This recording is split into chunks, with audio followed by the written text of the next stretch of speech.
안녕하세요. 저는 얼마 전 고마운 사람 덕분에 인생의 나락길을 피한 50대 남자입니다. 하마터면 믿었던 사람한테 뒤통수를 거하게 맞아 인생 망칠 뻔했거든요.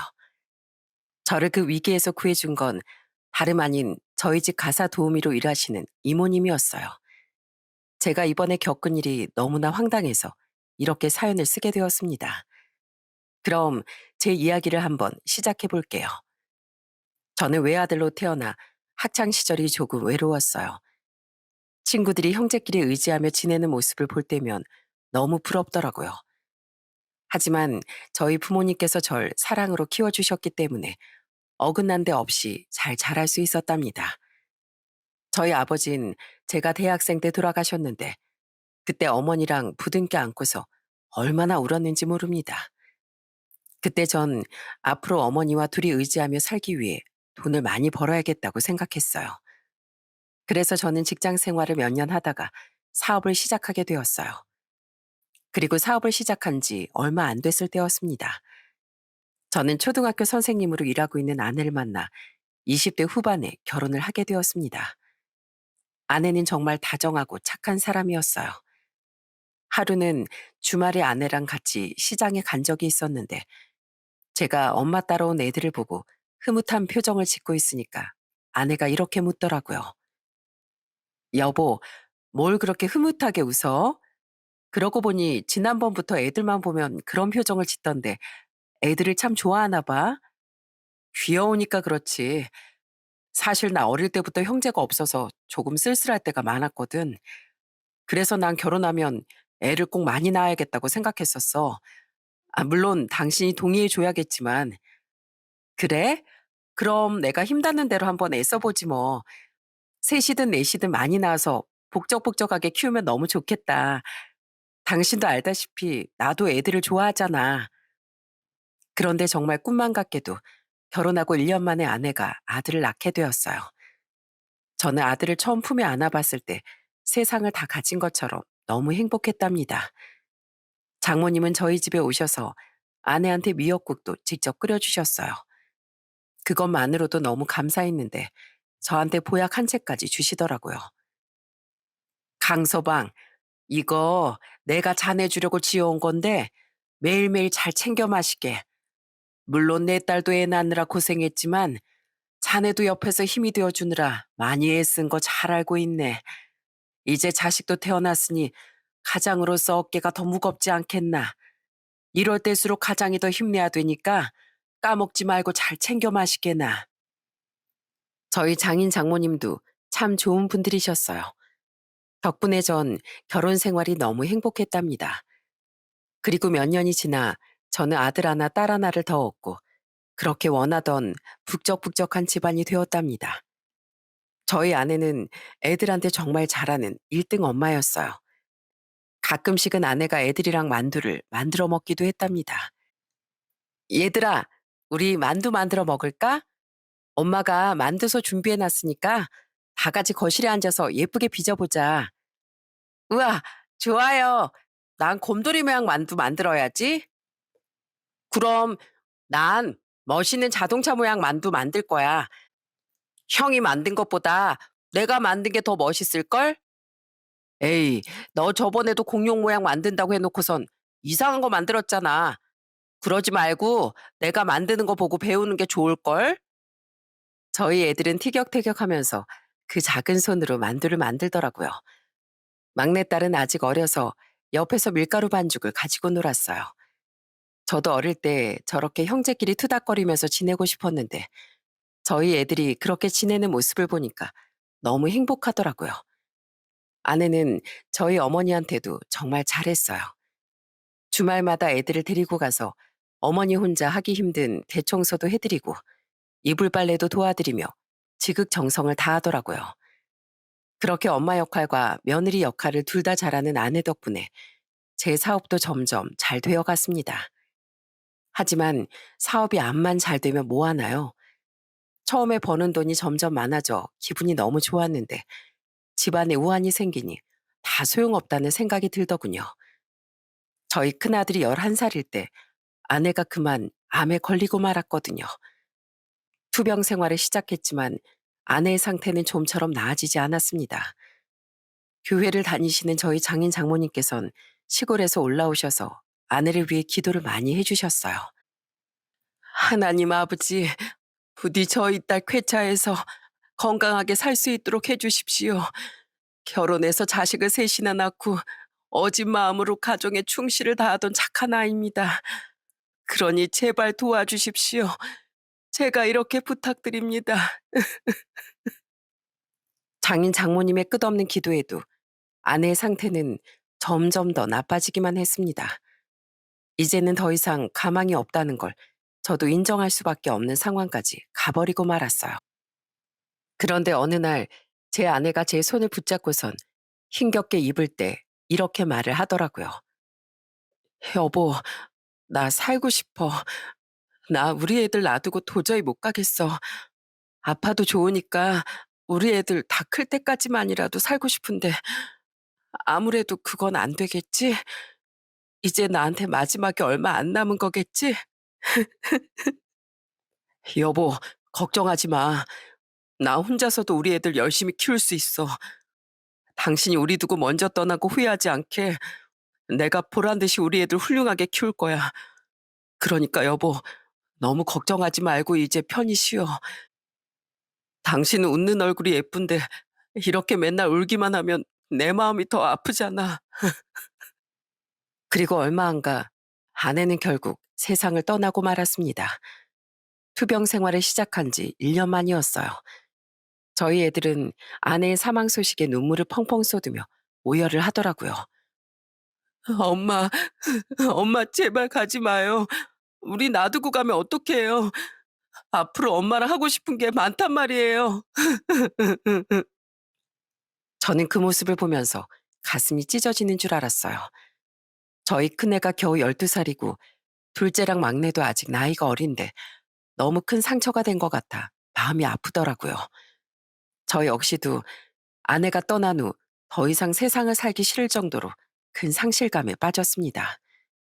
하지만 자식을 셋이나 둔 아빠로서 주저앉을 수는 없었어요. 그래서 아내의 빈자리까지 채우기 위해 정말 노력했습니다.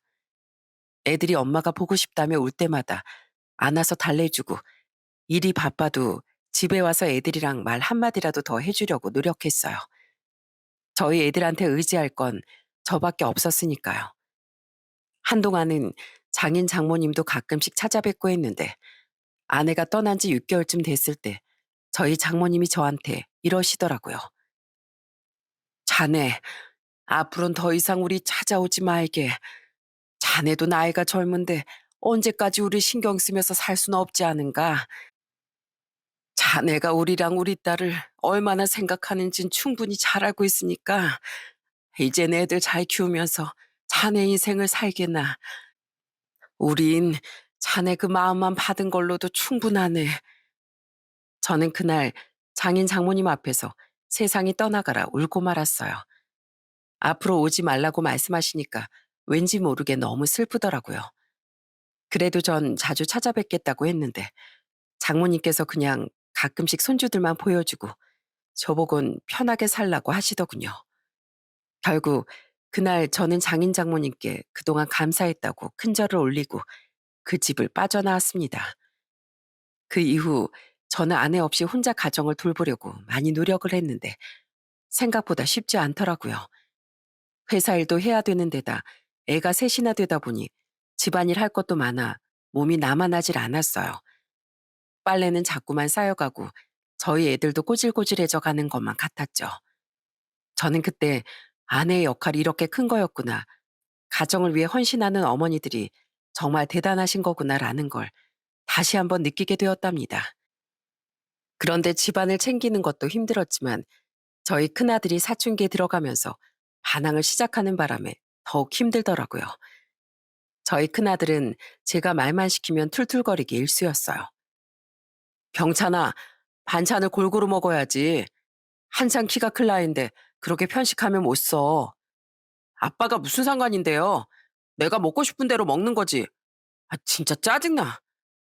저희 큰아들은 툭하면 방문을 쾅쾅 닫고 들어가고 저한테 짜증만 내더라고요. 게다가 퇴근을 조금이라도 늦게 하면 아빠가 이렇게 바빠서 엄마를 못 챙기니까 우리 엄마가 일찍 돌아가신 거라며 저를 원망하기도 했어요. 저는 자식을 혼자 키운다는 게 생각보다 정말 힘들다는 걸 뼈저리게 느꼈습니다. 그래서 저는 집안일이라도 해결되면 애들한테 조금 더 신경을 써줄 수 있을 것 같다는 마음에 가사 도우미를 부르게 되었어요. 그리고 그때부터 애들하고 주말마다 놀러 다니고 대화도 더 많이 했답니다. 얘들아, 우리 이번 주말엔 동물원 갈까? 가서 코끼리도 보고 사자도 보자. 병찬이 너도 갈 거지? 네가 아빠 다음으로 대장이니까 가서 동생들 길 잃어버리지 않게 손 꼭 잡아줘야지.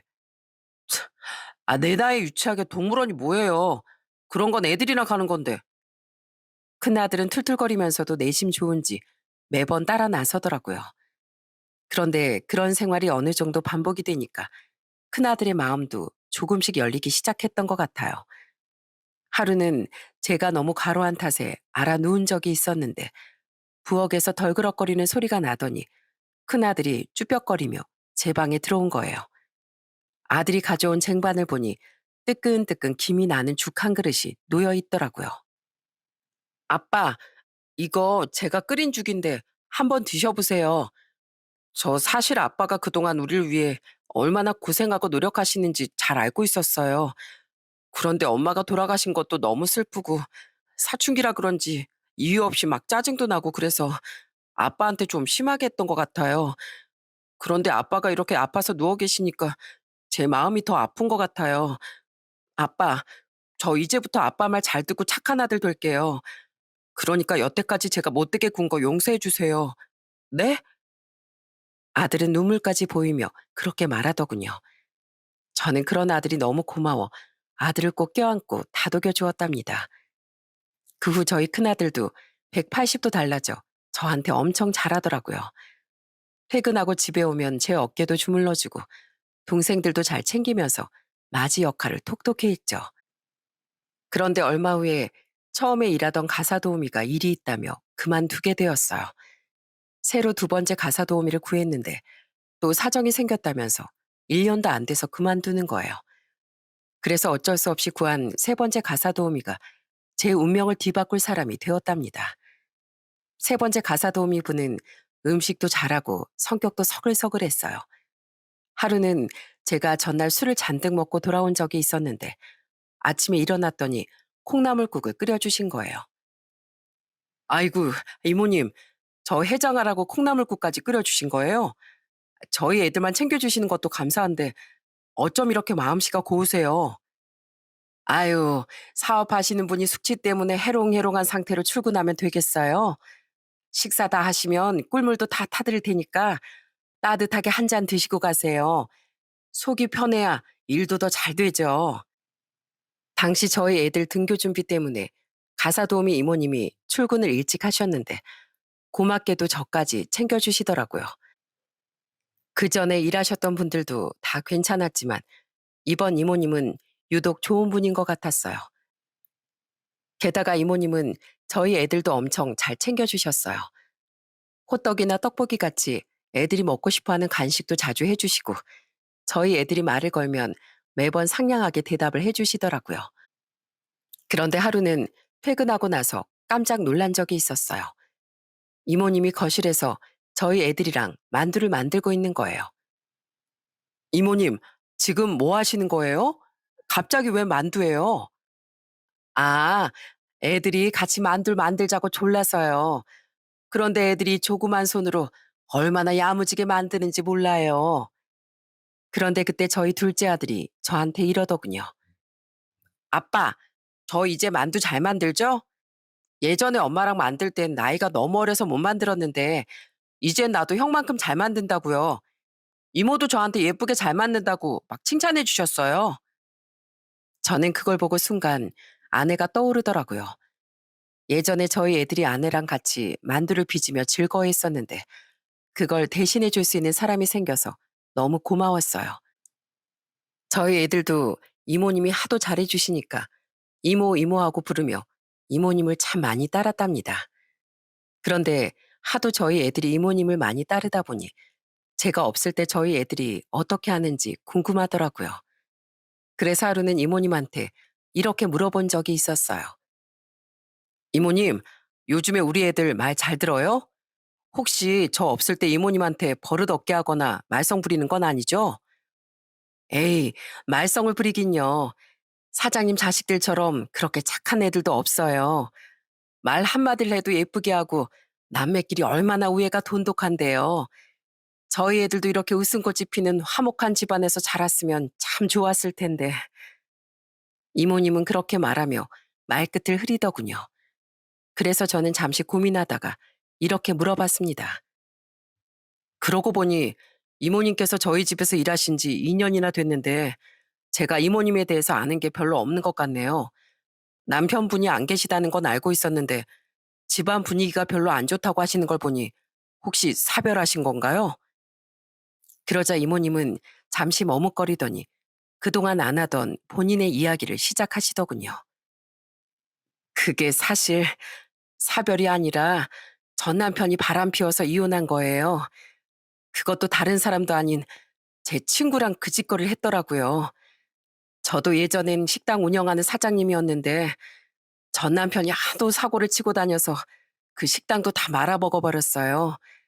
그런데 그 와중에 바람까지 피웠으니 아주 미치고 한장하겠더라고요. 결국에 이혼하고 저 혼자 아이들 키우면서 힘들게 살았는데 애들도 환경이 안 좋으니까 방황을 좀 하더라고요. 그래서 어떻게든 애들 잘 키워보고 싶어서 일을 알아보다가 소개받아서 가사 도우미 일을 하게 된 거예요. 사실 가사 도우미 일은 여기가 처음인데 사장님께서 잘해주시니 저도 일할 맛 나고 좋네요. 아이고, 그런 사정이 있는 줄은 몰랐네요. 전 남편 때문에 마음고생 정말 많이 하셨겠어요. 그나저나 이모님이 하시는 음식이 왜 이렇게 맛있나 했더니 전에 식당을 하셔서 그런 건가 보네요. 어쩐지 보통 손맛이 아니더라고요. 아유, 그래도 어려운 얘기 해주셔서 감사해요. 앞으로도 힘든 거 있으시면 언제든지 얘기하세요. 제가 편하게 일하실 수 있게 도와드릴 테니까요.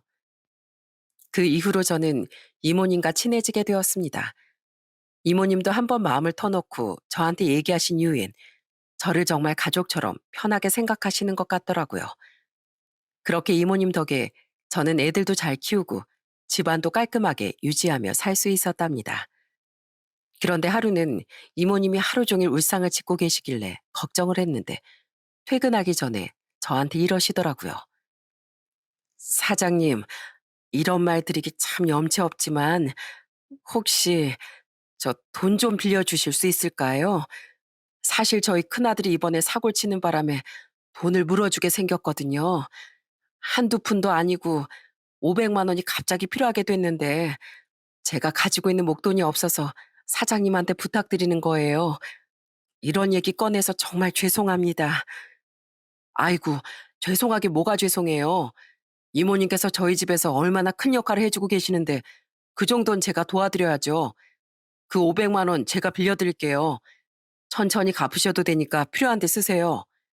사장님, 고맙습니다. 정말 고맙습니다.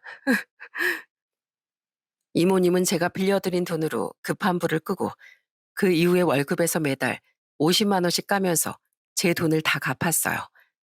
그 이후에 이모님은 저희 애들한테 너희 아빠가 참 훌륭하신 분이라며 제 칭찬을 많이 하시더라고요. 제가 바랬던 것 이상으로 저희 집에서 잘해주셔서 고마운 마음에 빌려드린 건데 오히려 제 칭찬을 하시니까 조금 민망하기도 하더군요. 그런데 이모님이 저희 집에서 일하신 지 4년 정도 됐을 때 이모님 아버님이 병으로 돌아가시게 되었어요. 저는 이모님을 가족처럼 생각했기 때문에 경상도까지 직접 찾아가 조문을 했답니다. 그러자 이모님은 멀리까지 와주셔서 감사하다며 몇 번이나 저한테 인사를 하더라고요. 저는 저로 인해 조금이나마 이모님이 위안이 되었으면 좋겠다는 생각을 하며 다시 집으로 돌아왔습니다. 그 이후에도 이모님이 잘해주신 덕분에 저희 집은 항상 화목했어요. 어느새 저희 큰아들도 20살이 되어 대학에 들어가게 되었죠. 그런데 어느 날 저희 어머니가 저한테 전화하셔서 이렇게 말씀하시는 거예요. 인수야, 이제 애들도 다 컸는데 이제 너도 네 짝을 다시 찾아보는 게 좋지 않겠니?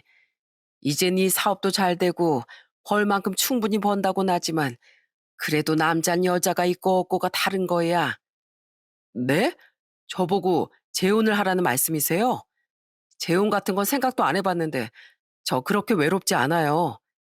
지금은 괜찮을지 몰라도 한 해 한 해 나이 먹어갈수록 달라지게 될 거야. 더 늦지 않게 지금이라도 괜찮은 사람 찾아보려무나. 그렇게 어머니와 통화를 마쳤는데 갑자기 저희 큰아들이 와서 저한테 이러더라고요. 아빠, 저 방금 아빠가 할머니랑 통화한 거 다 들었어요. 할머니가 아빠 보고 좋은 여자 만나서 재혼하러 가신 거죠? 저는요, 아빠가 재혼하는 거 완전 찬성이에요. 엄마 돌아가신 다음 8년 동안 아빠 혼자서 엄청 고생하셨잖아요. 여태까지 아빠가 저희만 바라보고 사셨으니까 이젠 좋은 분 만나서 아빠 인생도 찾으세요. 동생들은 제가 돌보면 되니까 걱정하지 마시고요. 어느새 훌쩍 커버린 아들이 그렇게 말해주니 너무 고맙더라고요. 게다가 둘째랑 막내도 큰애한테 들었는지 저한테 와서 새엄마를 갖고 싶다고 얘기를 하더군요. 그래서 저는 한동안 고민을 하다가 결국 결혼정보회사에 등록을 하게 되었습니다. 그런데 이 나이에 좋은 짝을 찾는다는 게 쉬운 일이 아니더군요. 처음 매칭된 여자를 만났는데 다짜고짜 저한테 이러는 거예요. 회사 대표시라고요? 그럼 돈 잘 버시겠네요. 혹시 결혼하고 나면 저한테 뭐 해주실 거예요? 꽤 잘 나가시는 것 같은데 아파트 한 채 정도는 해주실 수 있죠? 보자마자 돈 얘기부터 꺼내는 모습에 이 여자는 아니라는 생각이 들더군요. 그래서 두 번째 여자를 만났는데 이번에도 영 아니었습니다. 돈 잘 버는 건 좋은데 에셋은 너무 많은 거 아니에요? 저 결혼하면 시댁이랑 왕래도 안 할 거고 손에 물 한 방울 안 묻히고 싶거든요. 그리고 남의 아이 키우고 싶지도 않으니까 애들은 할머니 보고 키우라고 하세요. 재혼을 하고 싶으면 혹덩어리는 떼고 와야 될 거 아니에요? 어떻게 된 게 제대로 된 여자가 하나도 안 보이더군요. 그렇게 7명을 만났지만 전부 다 돈만 바라거나 개념이 없는 여자들 뿐이었습니다. 그러다가 8번째 만난 게 지금의 제 아내였어요.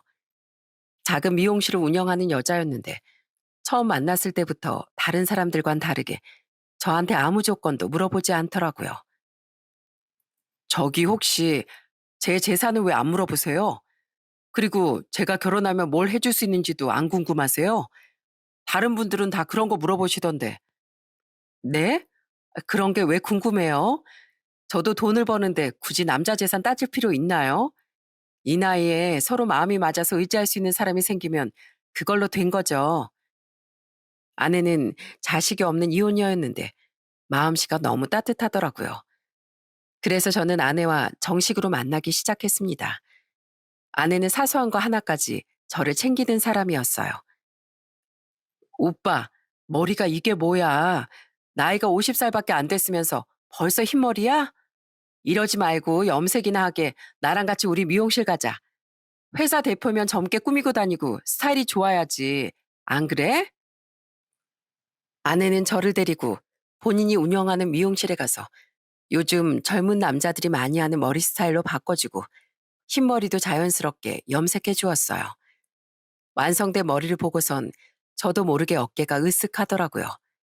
게다가 한 번은 아내와 길을 걷던 중 붕어빵 장사가 있는 걸 봤는데 아내가 쪼르르 달려가더니 이렇게 얘기하는 거예요. 오빠, 오빠네 애들 붕어빵 좋아해? 나 애들 얼굴도 보고 싶은데 붕어빵 사가서 인사하면 안 될까? 뭐? 우리 애들이랑 인사를 하겠다고? 그럼 그러지 뭐. 안 그래도 우리 애들이 당신 궁금하다고 하고 있었어. 우와, 정말이야? 당신 닮은 애들 얼마나 예쁠지 너무 궁금해. 사장님, 붕어빵 방금 만든 걸로 많이 많이 담아주세요. 손 호호 불어가면서 먹을 수 있게 아주 따끈한 걸로요. 그렇게 그날 붕어빵을 사들고 아내와 함께 집으로 갔습니다.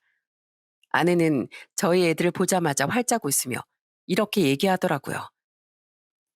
어머, 네가 첫째 병찬이고 네가 둘째 희찬이니? 역시나 듣던 대로 둘 다 듬직하네. 아빠를 닮아서 그런가 보다. 그리고 여기 있는 예쁜 숙녀는 막내 희수. 맞지? 얼굴도 뽀얗고 여리여리한 게 완전 공주님이 따로 없네. 오빠, 이렇게 예쁘고 멋있는 자식들이 셋이나 있어서 너무 좋겠다. 나한테 진작에 소개시켜주지. 왜 이제서야 소개시켜줬어? 다행히 저희 애들도 아내를 마음에 들어해서 저는 결국 재혼을 하게 되었답니다. 아내와 재혼하고 나서 저희 집은 분위기가 예전보다도 더 밝아지고 행복했어요. 아내는 저희 어머니한테도 무척이나 잘하더라고요. 어머님, 그동안 자식이 이 사람 혼자라서 심심하셨죠? 이제부터 저를 딸이라고 생각하세요.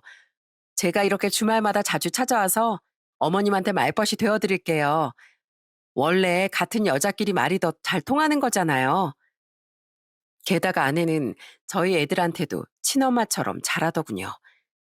저희 애들 옷차림 하나까지 신경 쓰면서 걱정을 많이 했어요. 병찬아, 옷을 따뜻하게 입고 다녀야지.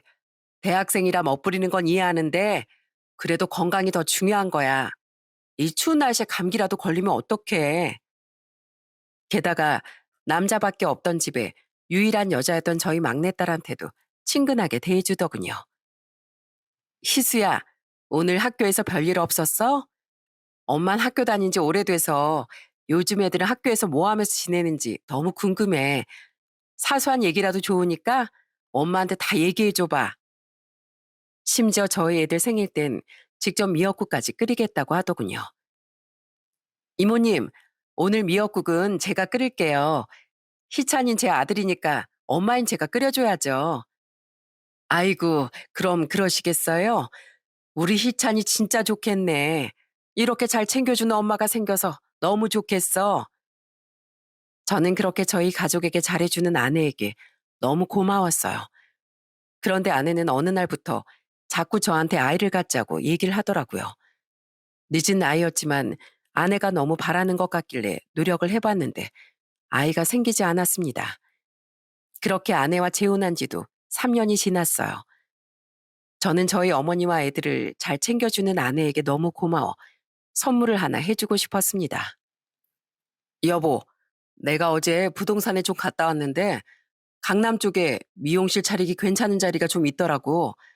당신 지금 운영하는 미용실보다 강남에서 오픈하면 훨씬 더 좋지 않아? 그럼 연예인들도 많이 오고 당신 커리어에도 도움이 많이 될 거 아니야? 어머, 나 강남에 미용실 차려주려고? 세상에, 역시 우리 여보가 최고야.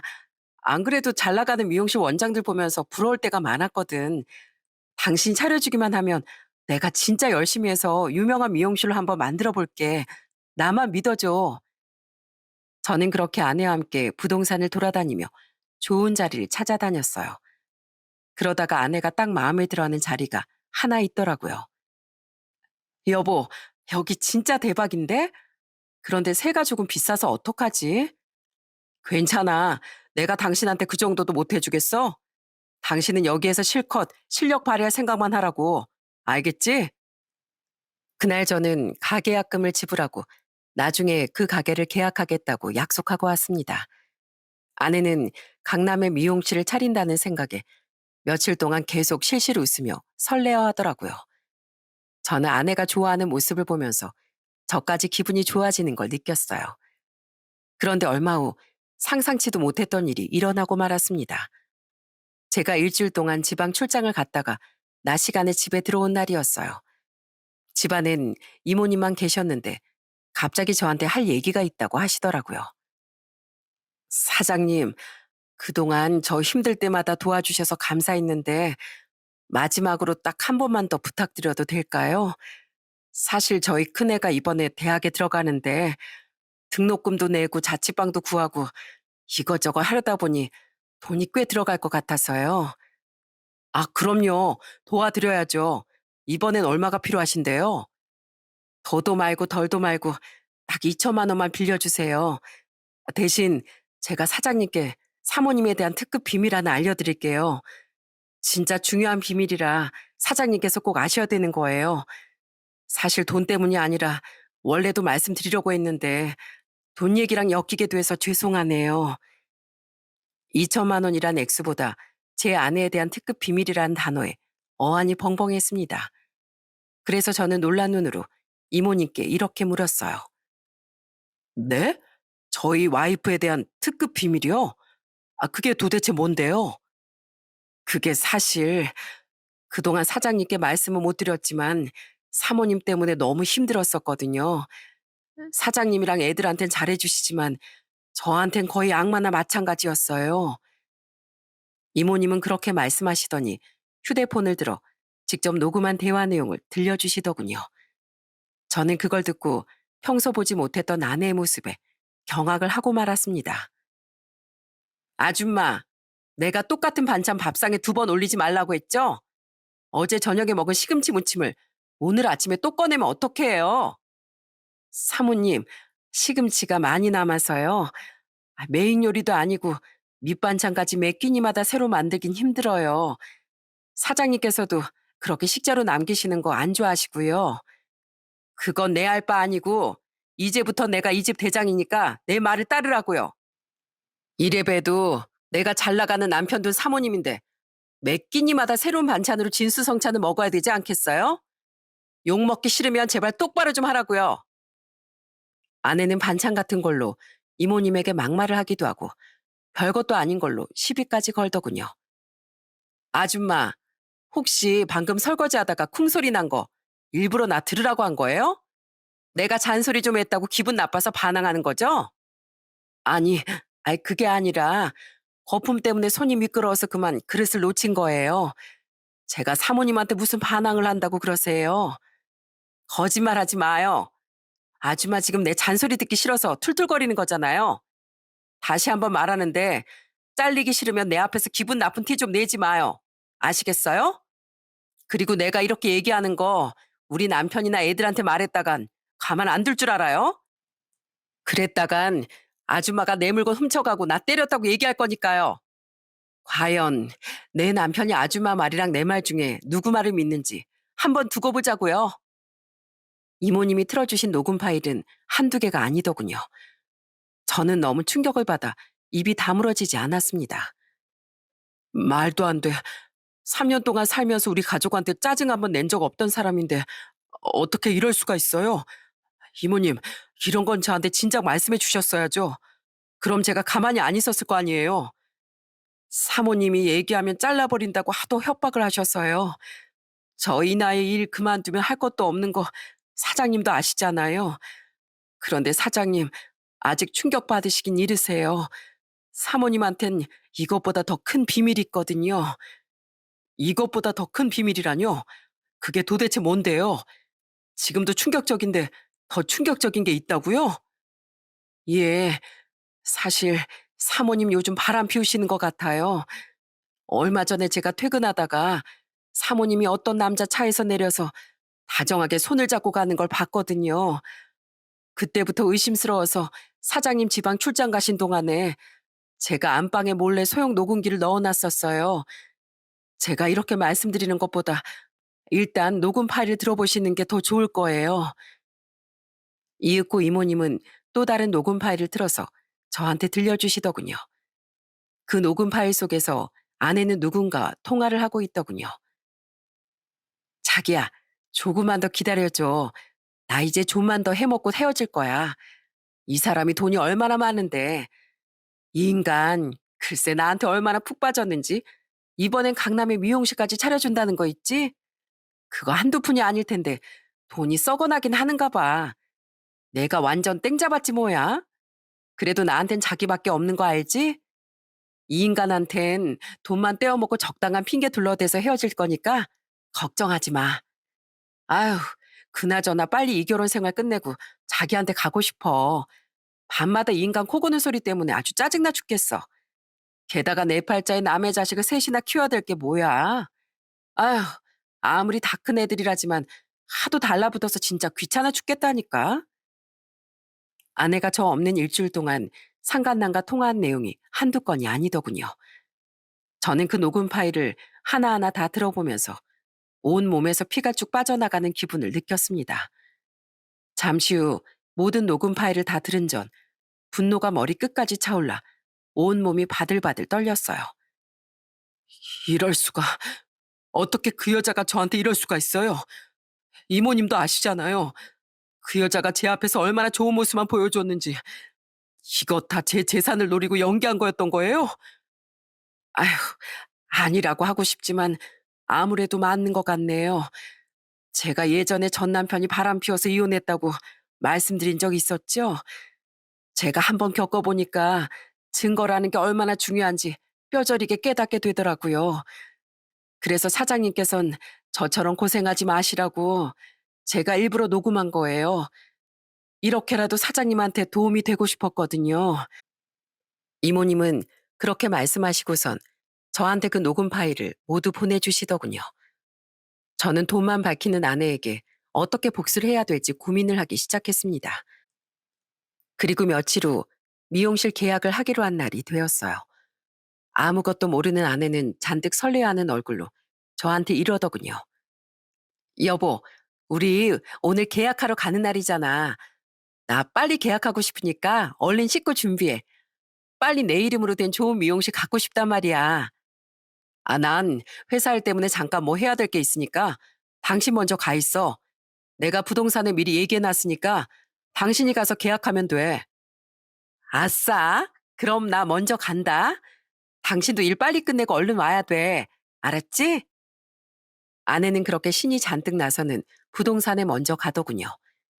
하지만 부동산엔 임대차 계약서 대신에 상상치도 못한 것이 기다리고 있었습니다. 그건 바로 이혼 서류였어요.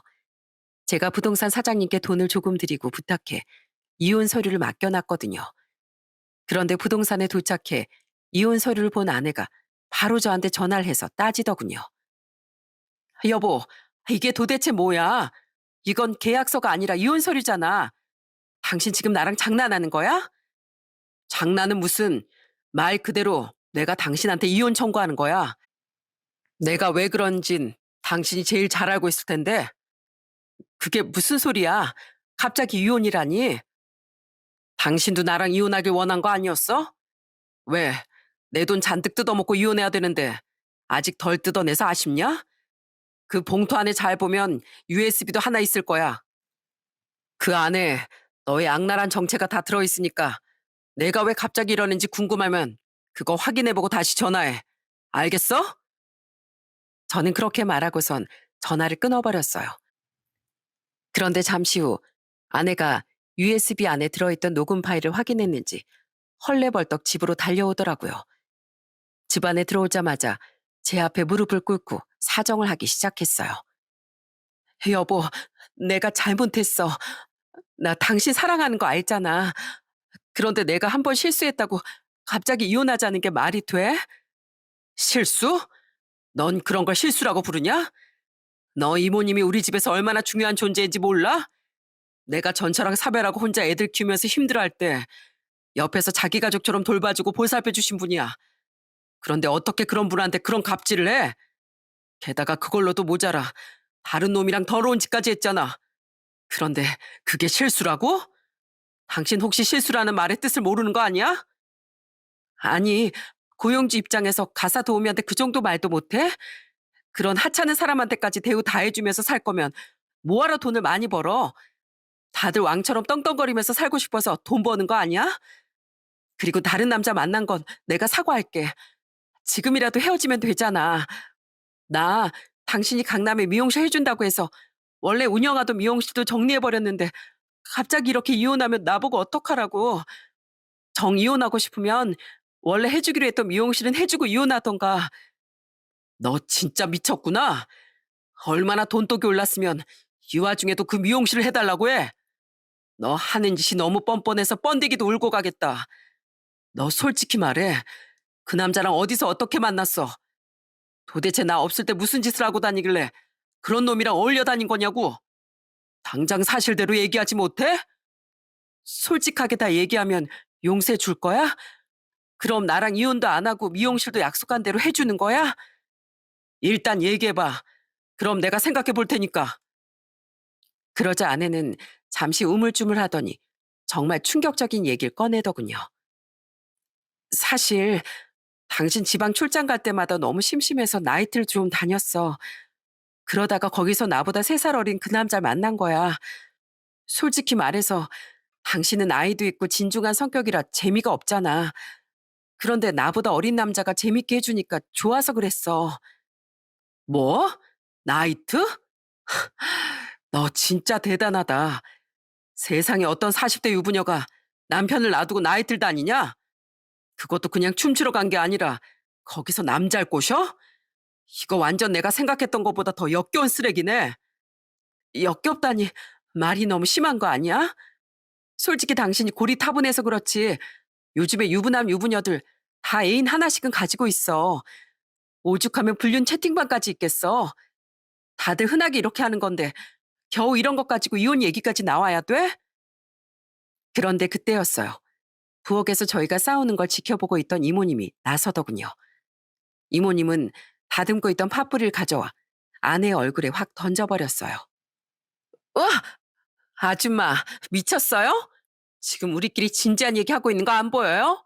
아무리 무식해도 낄 때 안 낄 때 구분할 줄 알아야지. 내 남편이 오냐오냐 해주니까 내가 아주 만만하죠? 그래, 만만하다. 내 살다 살다 너처럼 더러운 인간은 처음 봐. 그동안 내가 네 협박이 무서워서 사모님 사모님 하면서 굽신대던 그 시간들이 얼마나 억울했는 줄 알아? 그래도 난 네가 사장님이랑 애들한테 잘하니까 참아보려고 했어. 그런데 감히 네가 우리 사장님을 배신하고 외간 남자랑 놀아나? 네가 그러고도 사람이야? 어? 사람이냐고? 아줌마가 무슨 상관인데? 남의 집안일에 신경 쓰지 말고 꺼져. 남의 집안일? 야, 내가 너보다 훨씬 이 집에서 오래 지냈어. 이 집에서 애들 커가는 것도 다 내가 지켜보고 살림살이 하나하나 어디에 있는지 빠삭하게 아는 게 바로 나야. 나한텐 가족이나 다름없는 사람들인데 니까짓게 내 가족을 배신하는 꼴을 내가 어떻게 두 눈 뜨고 봐. 너 같은 건 아주 쓰레기 봉투에 담아서 쓰레기장에 갖다 버려야 돼. 거기 있는 악취나는 쓰레기들이 너랑 수준이 딱 맞아. 이 아줌마가 진짜 미쳤나? 여보, 이것 봐. 진짜 나쁜 사람은 내가 아니라 이 아줌마야. 돈 받고 우리 집에서 파출부처럼 일하는 주제에 어딜 감히 나한테 대들어? 여보, 이래도 내가 잘못한 거야? 설마 진짜로 나랑 이혼할 거 아니지? 파출부한테 막말 좀 하고 남자 한 명 잠깐 만났다고 이혼하는 건 좀 아니잖아. 안 그래? 아내는 끝까지 뻔뻔스럽게 나오더군요. 이런 여자인 줄 진작에 알았으면 재혼을 하지 않았을 텐데 3년 동안 같이 살았던 세월이 너무 후회가 되더라고요. 그래서 저는 아내의 눈을 똑바로 쳐다보며 이렇게 얘기했습니다. 야, 내가 이혼하자고 하는 말 못 들었어? 너 같은 건 애초에 우리 집에 들어오지 말았어야 됐어. 너 하나 때문에 이모님이 이렇게 상처받고 난 너한테 돈 탈탈 털릴 뻔했잖아. 그렇게 젊은 남자가 좋으면 나랑 이혼하고 그 남자랑 가서 살아. 나이든 나랑 사느라고 아주 고생 많았네. 아참, 생각해보니 당신이 고생한 건 하나도 없지? 여태까지 나랑 3년 동안 살면서 내 돈으로 호의호식했는데 얼마나 제멋대로 하고 살았으면 네가 여왕이라도 된 줄 알고 이모님을 개무시했잖아. 안 그래? 아니 그럼 잘 나가는 사업가랑 재혼하는데 그 정도 누려도 되는 거 아니야? 그게 아니었으면 내가 뭐하러 당신이랑 재혼했겠어? 그러니까 억지로 그 결혼 생활 이어나가지 말고 여기서 끝내자고.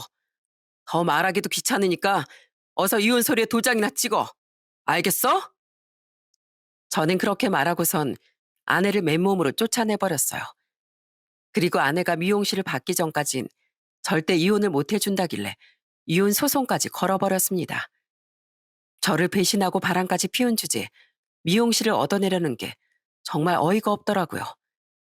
저는 상간남한테도 상간남 소송을 걸고 아내한테 정신적 위자료로 손해배상도 청구해버렸습니다. 이 모든 일이 벌어진 게 불과 한 달 전 일이에요. 저는 아직 소송 중이고 아내는 계속 저한테 사정을 하고 있답니다. 지난주에도 저한테 연락 와서 울먹거리며 이러더라고요. 여보, 내가 그동안 심하게 얘기한 거 사과할게. 내가 잘못했는데도 뻔뻔하게 미용실 달라고 얘기한 거 내가 생각해도 정말 무식했던 것 같아. 그런데 여보, 사람은 누구나 살면서 실수 한 번씩은 할 수 있는 거잖아. 나도 그냥 실수라고 생각하고 딱 이번 한 번만 눈 감아주면 안 될까? 나 그 남자랑 이제 깨끗하게 헤어졌단 말이야. 내가 다시 생각해 봤는데 내가 진짜로 사랑하는 건 그 남자가 아니라 역시 당신이었어. 나 당신 없으면 못 산단 말이야. 웃기는 소리 좀 하지 마. 네가 날 진정으로 사랑하고 위했다면 애초에 그런 짓을 하지 않았겠지. 그리고 바람 피운 것뿐만 아니라 네가 이모님한테 한 짓만 봐도 답이 딱 나와. 너 같은 건 애초에 상종 못할 인간이라고. 네가 아무리 나한테 애원해봤자 소용없으니까 앞으로 나한테 연락하지 마. 알겠어? 내 인생에서 꺼지라고. 저는 그렇게 말하고선 전화를 끊어버렸어요. 이 모든 사실을 알게 된 저희 애들도 큰 충격을 받아서 한동안 힘들어 했었는데 지금은 제 옆에서 응원을 해주고 있답니다. 유튜브 사연을 듣다 보면 이혼하는 부부들이 참 많은 것 같더라고요. 요즘 추세를 보니 거의 두세 명 중에 한 명꼴은 이혼하는 것 같은데 그 중에 한 명이 제가 될 거라곤 상상도 하지 못했어요. 저희 애들한테도 좋은 엄마를 만들어주고 싶었는데 이렇게 돼서 너무 마음이 갑갑하네요. 그런데 그 일이 있고 나서 곰곰이 생각해 보니까 아내가 왜 그렇게 그 나이에 임신을 하고 싶어 했는지 알겠더라고요.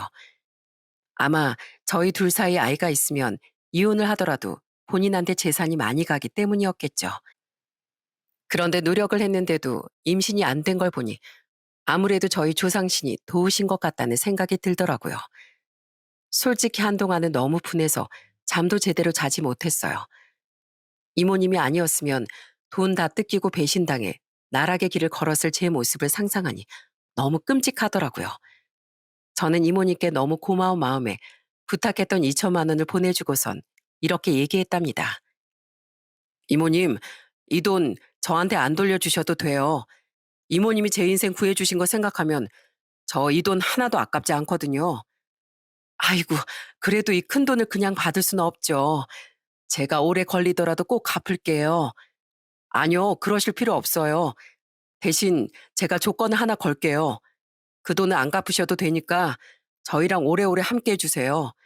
우리 애들도 이모님을 너무 좋아하고 저도 이모님이 저희 집에서 일해주시는 게 너무 좋거든요. 그렇게 해주실 수 있죠? 그러자 이모님은 당연히 그럴 수 있다며 감사하다고 눈물을 흘리시더군요. 사실 진짜 감사한 건 이모님이 아니라 저인데 말이죠. 이모님 덕분에 이번 기회에 아내의 실체를 알게 되고 저와 저희 애들의 인생을 구했으니 저한텐 그 2천만 원의 가치가 몇십억 원의 가치나 마찬가지라고 느껴져요. 그래서 소송이 잘 마무리되고 다시 이모님과 그리고 저희 애들과 행복하게 지낼 날을 기다리고 있답니다. 여러분, 그럼 저는 이쯤에서 제 이야기를 마쳐야 할 것 같아요. 제 소송이 잘 마무리될 수 있도록 따뜻한 응원 한마디씩 해주시면 참 감사할 것 같네요. 여러분, 제 사연 끝까지 들어주셔서 감사드리고 오늘 하루도 다들 행복하게 보내시길 바랍니다.